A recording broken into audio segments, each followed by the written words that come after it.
Lahore press में आपने press conference की और पाकिस्तानी क्रिकेट टीम के कप्तान बाबर आजम पर संगीन किस्म के इल्जाम आयद किए। उसके बाद जो है वो काफी क्रिकेट टीम में भी हलचल मची हुई है और पाकिस्तान में भी इस खबर को लेकर काफी हलचल मच गई है। हमारे साथ इस वक्त हानिजा शहनाज मौजूद हैं जिन्होंने बाबर आजम पर कल इल्जाम आयद किए कि उनके बाबर आजम से 2010 से तल्लुकात हैं और बाबर आजम ने उनको धोखा दिया है और बाबर आजम को क्रिकेटर बनाने में, क्रिकेट टीम पहुंचाने में, क्रिकेटर बनाने में उनका काफी हाथ है। तो हानिजा से बाकी बात जानते हैं। हानिजा, आपने कल अपनी प्रेस कॉन्फ्रेंस में कहा कि बाबर आजम के साथ आपके तल्लुकात जो हैं वो 2010 से, फिर आपने कहा कि 2011 में हम भाग कर शादी करना चाहते थे लेकिन माली हालात ने हमें इजाजत ना दी। फिर आपने एक और आगे जाके इल्जाम आयद किया कि आप 2015 में हामला हुई और फिर न्यूजीलैंड के टूर पे जाने से पहले बाबर आजम ने आपको धमकी। क्या कहेंगे इस हवाले से? सर ये बात तो सब सच है क्योंकि लास्ट टाइम जब बाबर ने मुझे 18 नवंबर को बुलाया था, आई थिंक मैचेस तब खत्म हो गए थे क्योंकि मैं ज्यादा मैच अब नहीं देखती, क्रिकेट वगैरह में ना मुझे अब शौक है। तो जब बाबर ने मुझे बुलाया था, मेरी उसके साथ बात हुई थी तो हमारी काफी झगड़ा हुआ है। 20 नवंबर को उसने लास्ट टाइम मुझे कॉल की और उस वक्त उसने साफ मुझे इंकारी दे दी इस बात की कि तुम शादी का मुतालबा भी ना करना, तुम मुझसे कोई एक्सपेक्टेशन ना रखना, मैं किसी भी लिहाज से तुम्हारे साथ नहीं हूँ, मैं तुम्हें जानता तक नहीं हूँ। मतलब इतने सालों से सब कुछ साथ रह के सब कुछ करके एकदम उसने मुझे कह दिया कि जी मैं तुम्हें जानता तक नहीं हूँ। तो फिर ऑब्वियसली मैं उसी दिन, अब बार बार मुझे एक बात दोहराई जा रही है, जी हामिजा 10 साल से चुप क्यों थी? मैं 10 साल से चुप तो नहीं थी।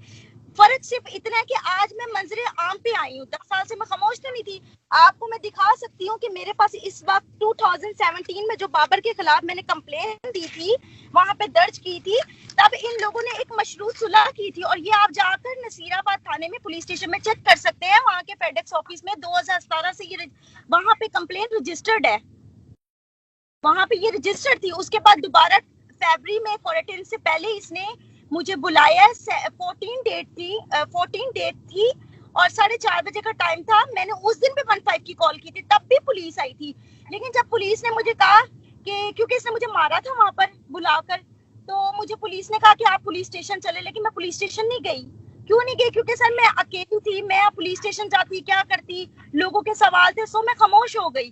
फिर उसके बाद दोबारा फिर उस वक्त से अब तक सिर्फ बाबर की ब्लैकमेलिंग ही मैं बर्दाश्त कर रही थी और कुछ नहीं मैं कर रही थी।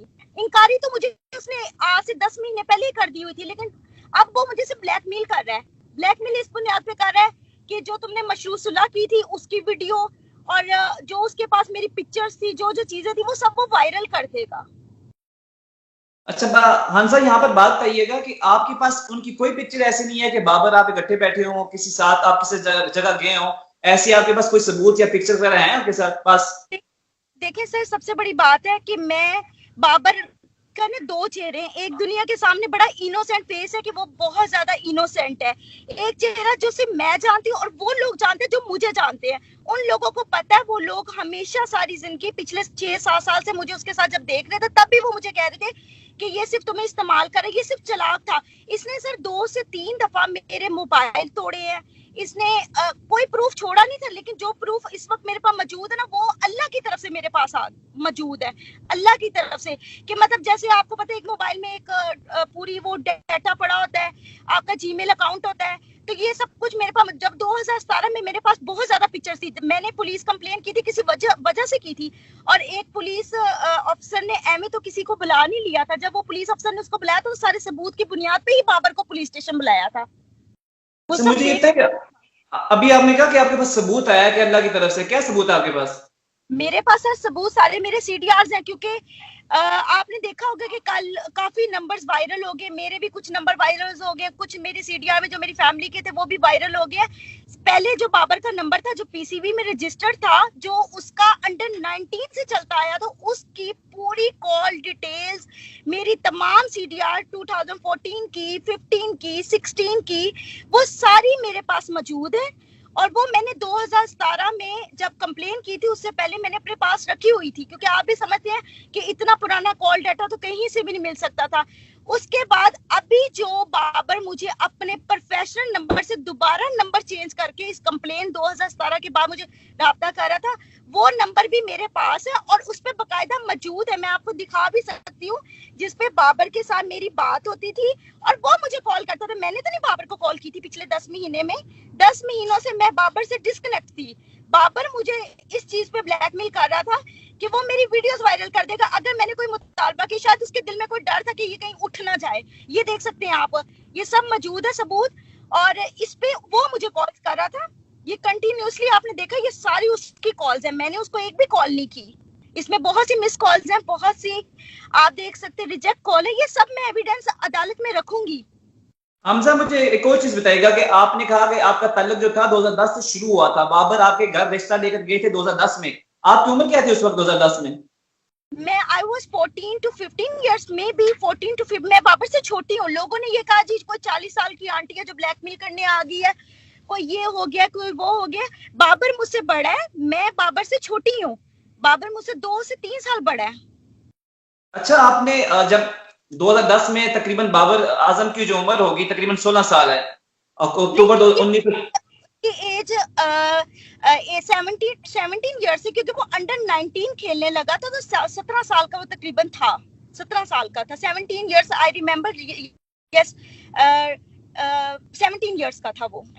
16 साल की तकरीबन थे और 16 साल की उम्र में उन्होंने आपके घर रिश्ता भेजा, फिर दोनों खानदान मुतफिक नहीं हुए? रिश्ता नहीं भेजा ना, मैंने ऐसी कोई बात की है। रिश्ता नहीं भेजा था क्योंकि उसकी फैमिली तो एग्री नहीं हुई थी। जब फैमिली एग्री नहीं हुई तो वो रिश्ता लेके कौन आएगा? मैं झूठ नहीं बोलूंगी, मैं ना किसी बात को डिनाई करूंगी, ना मैं अपने बयान बदलूंगी। बाबर और मैं, हम लोग आपस में, बाबर ने मुझे मेरे घर आके एज अ बीइंग फ्रेंड वो मेरे घर आता था क्योंकि मैं he was my class fellow. तो जब वो मेरे घर आता था तो उसने मुझे प्रपोज किया था कि आई लाइक यू, जैसे कॉमनली लड़का लड़की एक दूसरे को पसंद करते हैं। उसने मुझे इस बुनियाद पे पसंद किया था। फिर जब मैं और बाबर उसके बाद काफी देर तक, कोई 7-8 महीने तक हमारी बातें कॉल पे होती रही, क्योंकि मेरे पास मोबाइल नहीं था। मैं जो बात करती थी मैं अपनी मामा के नंबर से बात करती थी और मैं बाबर के साथ कांटेक्ट करती हूँ। ऑब्वियसली मेरी मदर को जब पता चला, मैंने बाबर को बताया, मेरी मॉम को पता चल गया। मेरी मॉम ने क्या किया कि मुझे थोड़ा सा रिस्ट्रिक्शन मेरे पे की।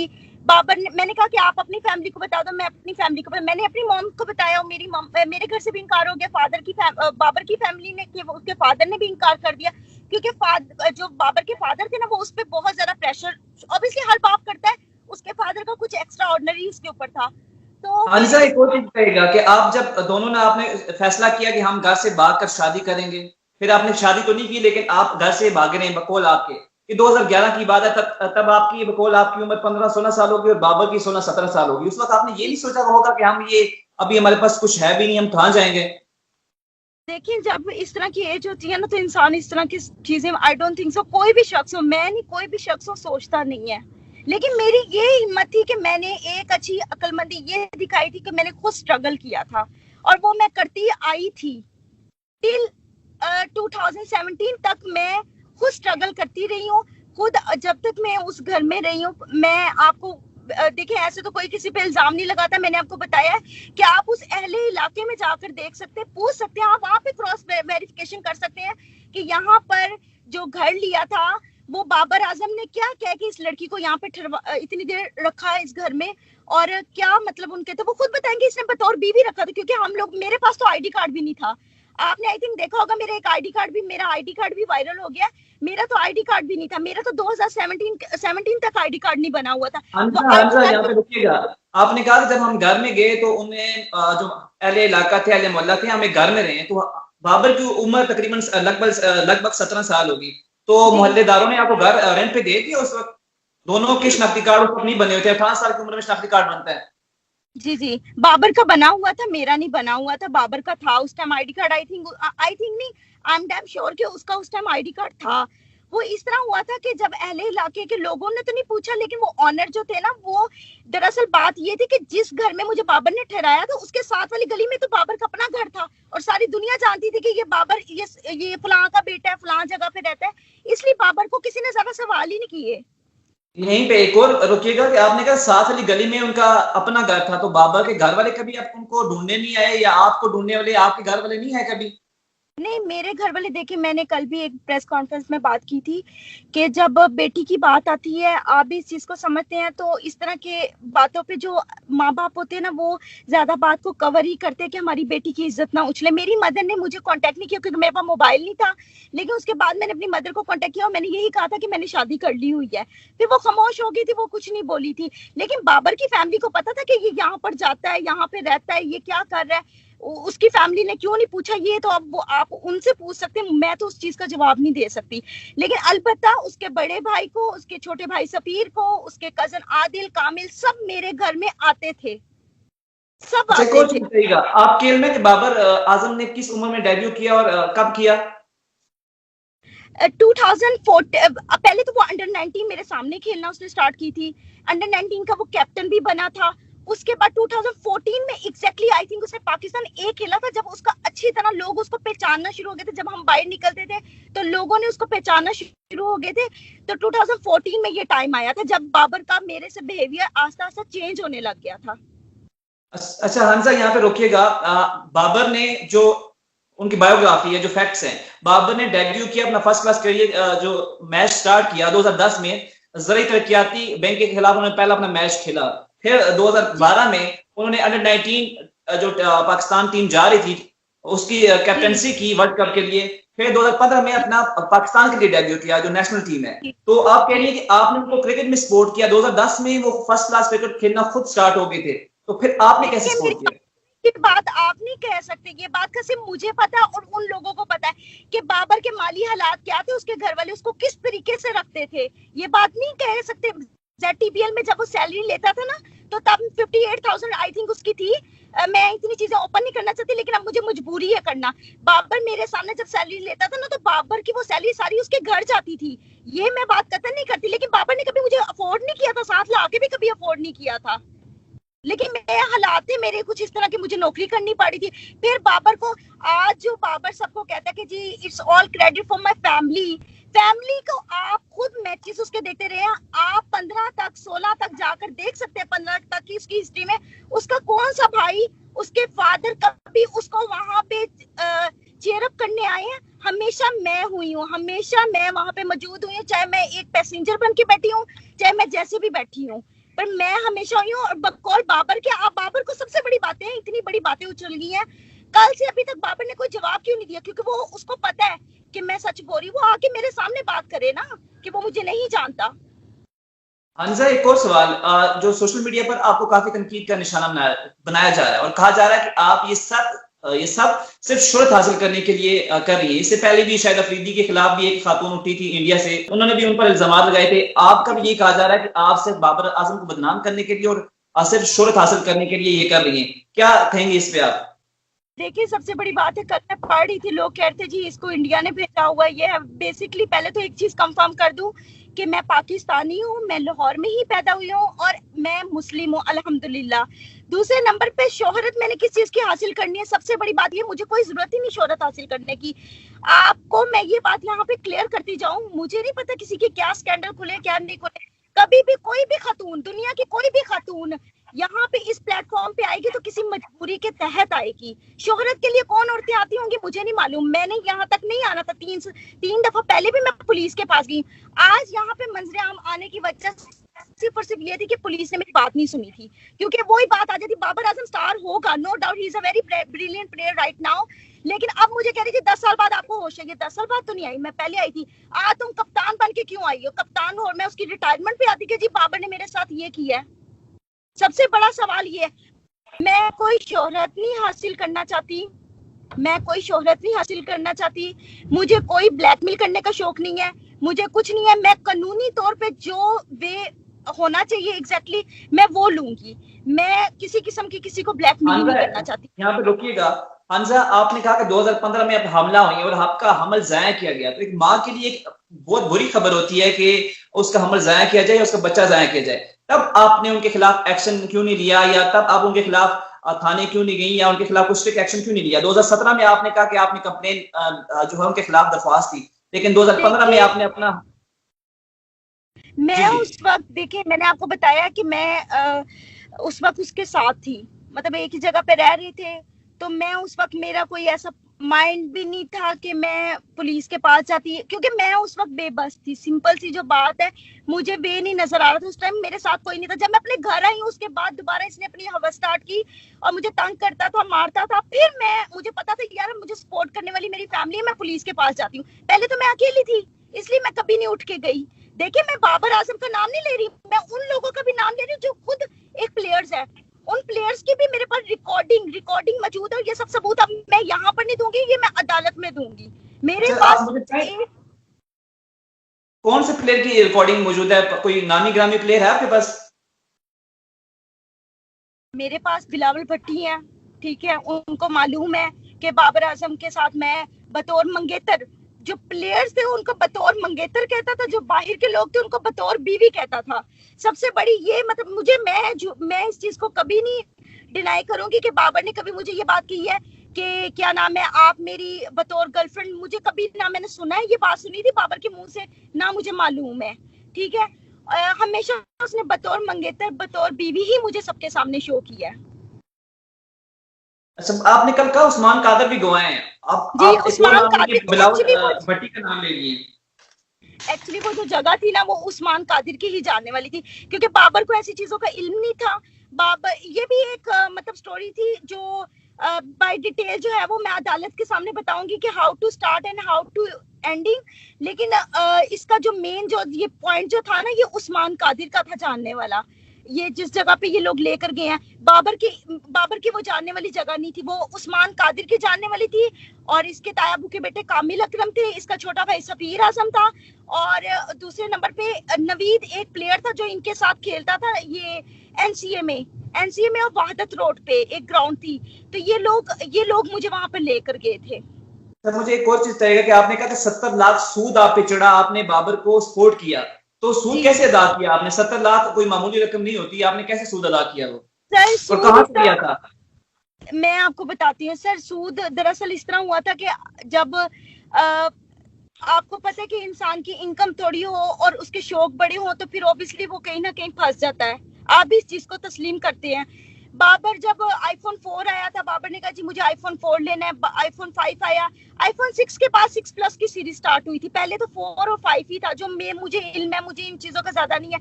तो मेरे पास जब पैसे नहीं होते थे, जब मेरा ऐसा कोई नहीं होता था, तो मैं ये करती थी कि इंस्टॉलमेंट में ले लेती थी। उस चीज के भी एविडेंस मैंने कल भी दिखाए थे। और इस वक्त थोड़ा सा ना नीचे गिर के पेपर्स तो उठाते हुए इशू होगा। तो आईफोन 4, 5, 6 प्लस, 7 प्लस, 8 प्लस, इस तरह कंटिन्यूसली जितनी सीरीज थी ना, सारी ही मैं इंस्टॉलमेंट पे खरीदती थी। एक काफी अच्छा अदारा है, और वो लीगली तौर पे कोई 2 नंबर ही नहीं है, वो काफी बड़ा अदारा है। 120 से प्लस उनकी ब्रांचेस है पूरे पाकिस्तान के, अल फजल वाले। आप वहां पे जाके चेक कर सकते हैं कि मेरे और मेरे मुलाजमों के नाम पर, जो मेरे मुलाजम काम करते थे, उनके नाम पर, जो मेरे पार्लर का मुलाजम था, उसके और मेरे नाम पर कितने ज्यादा वहां पे मोबाइल्स निकाले गए। और वो मोबाइल सारे मैंने वहां से आई नंबर निकाले। और मैं इस बात को चैलेंज करूंगी कि इसमें सारी सिम्स बाबर की चलती रही हैं। तो वो सूद ऑब्वियसली 4,000 की चीज है आपको 10,000 की मिली, 10,000 की चीज आपको 20,000 की मिली। तो इस तरह मेरे पे बहुत ज्यादा ये भी बर्डन था। लेकिन अल्हम्दुलिल्लाह, शुक्र है, मुझे आज उन पैसों के लिए मैंने रोला नहीं डालने आई यहाँ पर। वो मैं सिर्फ एक बात क्लियर कर रही कि इस बंदे की इस हद तक फितरत थी, इस हद तक इसने मेरे साथ ज्यादती की है कि इसने मुझे सूद तक चढ़वा दिया था।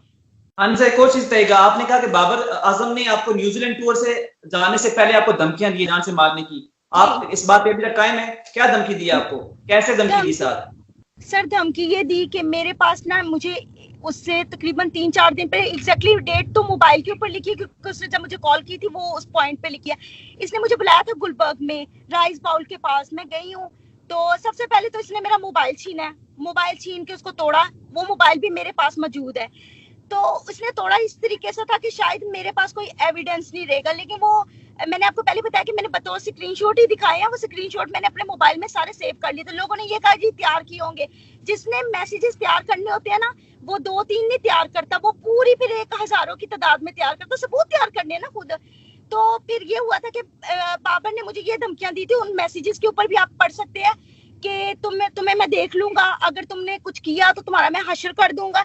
इवन दैट बाबर ने फरवरी में मुझे ये भी बोल दिया था, शायद उसको कि मतलब शायद मैं इसको जान छुड़वाने के लिए कुछ ना कुछ लेन देन कर लूं, इसको दे दूं या कुछ ऐसा लेकिन बाबर कुछ मुझे दे नहीं सकता। वो खुद आज भी पैसों का रवादार है। स्टार वो सिक्सन नाम का है, क्रेडिट कार्ड जेब में इस्तेमाल करने की उसको इजाजत नहीं है। इतना तो उसके ऊपर उसकी फैमिली का प्रेशर होता है।